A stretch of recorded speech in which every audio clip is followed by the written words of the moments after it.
Last class में हमने जड़त्वीय निर्देश तंत्र और अजड़त्वीय निर्देश तंत्र क्या होता है, साथ ही निर्देशांक रूपांतरण क्या होते हैं, उनका हमने अध्ययन किया था। नेक्स्ट टॉपिक जो अपना है वो है निर्देशांक रूपांतरण से संबंधित ही है, और वो है स्थानांतरित निर्देश तंत्रों में निर्देशांक रूपांतरण। और वह निर्देशांक रूपांतरण ज्ञात करने के लिए हमने यहाँ पर दो स्थिर निर्देश तंत्र लिए हैं, दोनों ही जड़त्वीय हैं। एक निर्देश तंत्र S है और दूसरा निर्देश तंत्र S डैश है, और इनके ओरिजिन या कहें कि प्रेक्षक, जिनके मूल बिंदु, जिसको हम प्रेक्षक भी कहेंगे, जहाँ से किसी घटना का ऑब्जर्वेशन लिया जाएगा, तो इनके प्रेक्षक जो है वो है O और O डैश। और ये दोनों जो मूल बिंदु है वह किसी डिस्टेंस R0 पर स्थित है, अर्थात दोनों निर्देश तंत्र इस डिस्टेंस पर स्थानांतरित है। साथ ही कोई एक पार्टिकल है जिसकी स्थिति पॉइंट P पर है या P बिंदु पर स्थित है, तो इस कण का जो पोजीशन वेक्टर है तंत्र S के सापेक्ष या निर्देश तंत्र S में, वह है R सदिश। ये और दूसरा जो निर्देश तंत्र है S डैश, उस निर्देश तंत्र S डैश में इसी पार्टिकल का जो पोजीशन वेक्टर है वो है R डैश। ये यदि इस फिगर को ध्यान से देखें तो यहाँ पर हमें एक ट्रायंगल मिलेगा, और वो ट्रायंगल है O, O dash P। 3 point है O, O डैश और P। यदि इन तीनों पॉइंट को मिलाकर के एक ट्रायंगल का निर्माण करें तो वो मिलेगा अपने को O, O डैश P। और इसी ट्रायंगल में यदि हम त्रिभुजों का सदिश नियम लगाएं तो उस सदिश नियम से वैल्यू आएगी कि OP सदिश is equal to O, O dash सदिश प्लस O डैश P सदिश। OP सदिश की वैल्यू है R सदिश is equal to O dash की वैल्यू है R0 सदिश प्लस O डैश P की वैल्यू है R डैश सदिश। यहाँ से यदि हम R डैश की वैल्यू निकालें तो R dash is equal to value आती है R सदिश माइनस R0 सदिश। R0 की वैल्यू तो कांस्टेंट है, R0 की वैल्यू कांस्टेंट। यदि यहाँ से हम देखें तो पहला जो अपना निर्देश तंत्र था वो था S, जिसमें पार्टिकल P का पोजीशन वेक्टर या स्थिति है R, और दूसरा अपना निर्देश तंत्र जो है वो है S डैश, और S डैश के अंदर यदि पार्टिकल P का पोजीशन वेक्टर देखें तो वो है R डैश। लेकिन R डैश की वैल्यू जो है वो R सदिश से कुछ कम है, और वो कितनी कम है R0, क्योंकि माइनस R0 आ रहा है। यानी यदि किसी कण P की स्थिति एक निर्देश तंत्र में R है तो दूसरे स्थानांतरित निर्देश तंत्र में कण की स्थिति पहले से भिन्न दिखाई देगी या भिन्न होगी, एक नहीं होगी। या यूं कहें कि स्थानांतरित निर्देश तंत्रों में किसी कण की स्थिति अगर ज्ञात करें तो दोनों निर्देश तंत्रों में कण की स्थिति अलग अलग प्राप्त होगी। साथ ही ये जो हमने इक्वेशन निकाली है, जिसको यहाँ पर हम इक्वेशन फर्स्ट से दिखा रहे हैं, तो उस इक्वेशन को देखें तो इस इक्वेशन में कहीं पर भी टाइम t नहीं है। यानी यदि दोनों निर्देश तंत्रों के मध्य किसी प्रकार की कोई गति नहीं है, तो जो रूपांतरण समीकरण आएंगे, जैसे यहाँ पर ये स्थिति का रूपांतरण समीकरण है, तो वो रूपांतरण समीकरण टाइम इंडिपेंडेंट है। तो ये जो इक्वेशन फर्स्ट है, ये इक्वेशन फर्स्ट कहलाएगी स्थिति का रूपांतरण समीकरण। और उस रूपांतरण समीकरण से हमें पता चलता है कि दो स्थानांतरित निर्देश तंत्रों में कण की स्थिति अलग अलग प्राप्त होती है। आगे बढ़ें, वेग को कैलकुलेट करें तो इसी इक्वेशन को जब टाइम के सापेक्ष हम डिफ्रेंशिएट करेंगे तो आर डैश को जब डिफ्रेंशिएट करेंगे तो वैल्यू आएगी अपने पास v dash, velocity, is equal to, इस आर को समय के सापेक्ष डिफ्रेंशिएट करेंगे तो वैल्यू आएगी वी सदिश। लेकिन जब आर नोट को समय के साथ हम डिफ्रेंशिएट करेंगे तो वैल्यू आएगी 0, क्योंकि वो तो कांस्टेंट।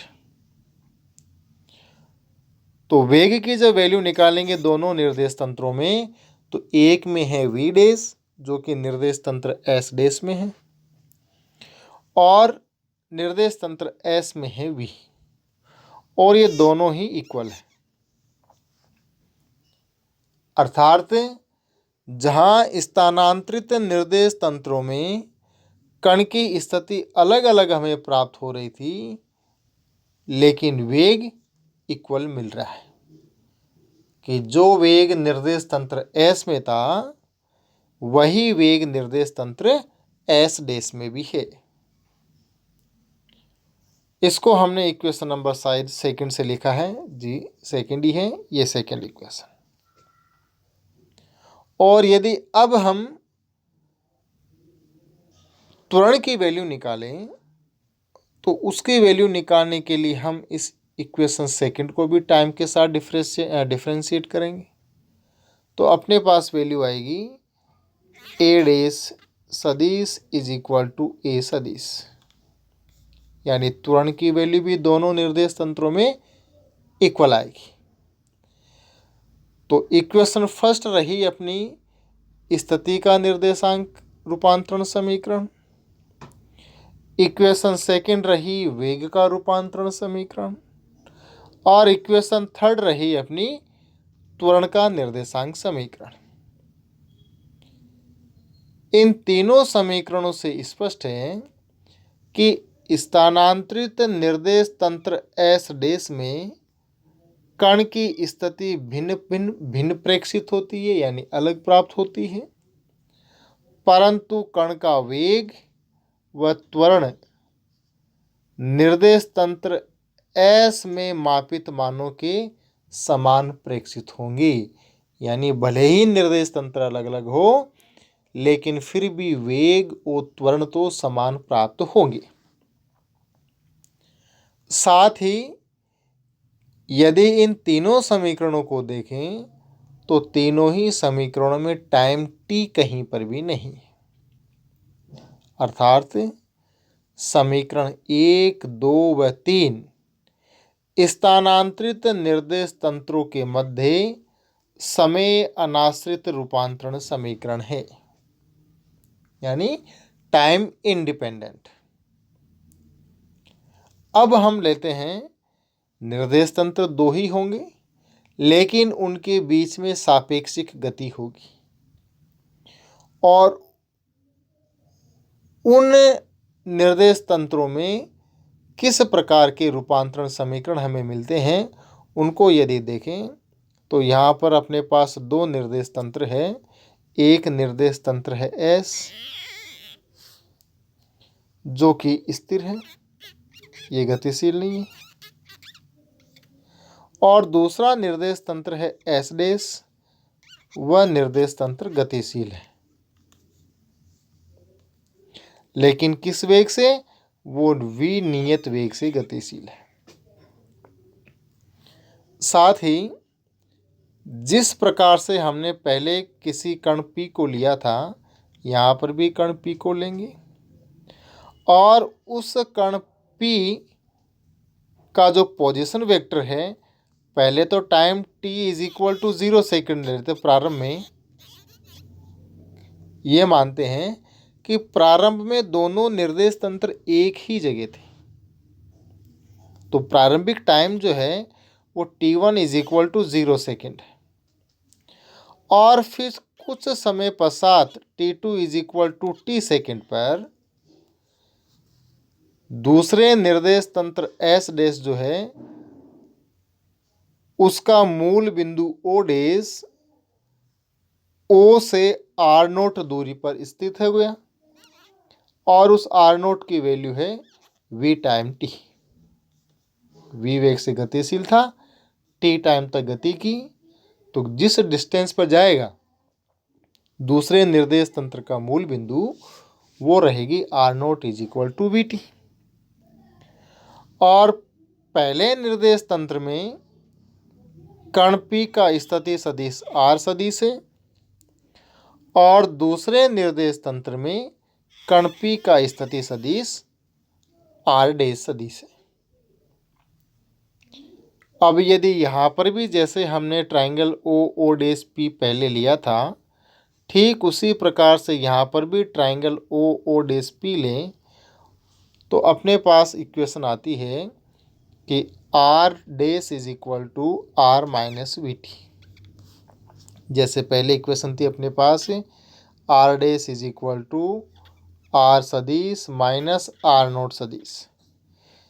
यहाँ पर R dash is equal to R सदिश माइनस R0 की वैल्यू जो है वो यहाँ है v टाइम t, क्योंकि v वेग से गतिशील है पार्टी का निर्देश तंत्र, और t टाइम तक अगर वो गतिशील हुआ तो R0 सदिश की वैल्यू आएगी v टाइम t। तो अपने को इक्वेशन मिलेगी, इसको इक्वेशन नंबर 4 दिया है पहले की तुलना में, क्योंकि पहले हम 1, 2 और 3 नंबर इक्वेशन दे चुके हैं। अब लेते हैं इक्वेशन नंबर 4। यहाँ पर अगर ध्यान से देखें तो देखेंगे कि दोनों निर्देश तंत्रों में कण की स्थिति अलग अलग है, लेकिन इस इक्वेशन में टाइम t आ रहा है, यानी ये टाइम डिपेंडेंट। अब यदि इक्वेशन 4 को समय के सापेक्ष अवकलित करें वेलोसिटी कैलकुलेट करने के लिए, तो वो वेलोसिटी आएगी निर्देश तंत्र S डैश में तो लिखा है u dash is equal to निर्देश तंत्र S में वेग है u माइनस v। यानी यदि दोनों निर्देश तंत्रों के बीच में मोमेंट है सापेक्षिक गति कर रहे हैं, तो दोनों निर्देश तंत्रों में किसी घटना या किसी कण का वेग अलग अलग प्राप्त होंगे। एक में u है और दूसरे में u डैश है, और दोनों की वैल्यू अलग अलग है, जबकि स्थानांतरित निर्देश तंत्रों में ऐसा नहीं था, वहाँ पर वेग इक्वल था। अब यदि त्वरण की वैल्यू निकालनी है तो फिर हम इक्वेशन 5 को भी समय के सापेक्ष अवकलित कर देंगे, और अवकलित करेंगे तो वैल्यू आएगी a dash is equal to a। यानी भले ही स्थिति और वेग दोनों निर्देश तंत्रों में अलग अलग हो, लेकिन इक्वेशन 6 यह कह रही है कि त्वरण तो इक्वल आएगा। तो इन तीनों इक्वेशन 4, 5 और 6 से स्पष्ट है कि नियत वेग से गतिशील निर्देश तंत्र S डैश में कण की स्थिति व वेग निर्देश तंत्र S में मापित मानों से भिन्न प्रेक्षित होंगे, यानी अलग अलग प्राप्त होंगे, परंतु त्वरण का मान समान प्रेक्षित होगा, यानी त्वरण की वैल्यू अलग अलग नहीं होगी।